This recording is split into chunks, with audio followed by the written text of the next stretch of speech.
आइए स्टार्ट करते हैं अपनी एक्सरसाइज का नेक्स्ट क्वेश्चन जो हमारा क्वेश्चन नंबर 3 है। A light metallic ring is released from above into a vertical bar magnet. आप इस डायग्राम में देख भी सकते हैं। Does the current flow clockwise और anti clockwise in the ring. कहते हैं कि अब आपने ये बताना है कि इसमें जो करंट है वो क्लॉकवाइज मूव करेगा या एंटी क्लॉकवाइज मूव करेगा। देखें, हमारे पास इस चीज़ को हम अंदाज़ा सिर्फ इस सूरत में लगा सकते हैं कि अगर हमें लेंजेस लॉ का कंसेप्ट पता हो कि हमारे पास जो करंट ऑलरेडी उस रिंग में से पास हो रहा होगा वो अपने ही इफेक्ट को अपोज करेगा। तो आए इस चीज़ को हम देखते हैं कि हमने एक पेपर में कैसे एक्सप्लेन करना है। सबसे पहले आपने बताना है कि जो लूप है वो मैग्नेट की तरफ आ रहा है। Due to this motion the magnetic flux will change which will cause induced EMF in the loop. ठीक है, जिसको हमने फैराडे लॉ भी कहा है। As a result of this induced EMF an induced current will flow through the loop, कि हमारे पास उस लूप के अंदर से करंट भी पास होना शुरू हो जाएगा।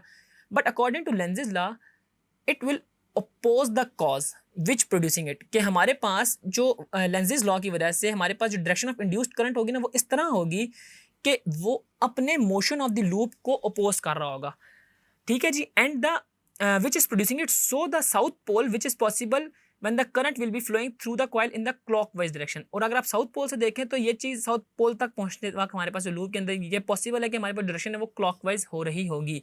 So the current will flow in the clockwise direction, कि हमारे पास जिस भी डायरेक्शन में लूप गिर रहा होगा या लूप आ रहा होगा, हमारे पास जो इंड्यूस्ड करंट है वो उसके बिल्कुल ऑपोजिट डायरेक्शन में, यानी कि वो उसके मोशन को अपोज कर रहा होगा।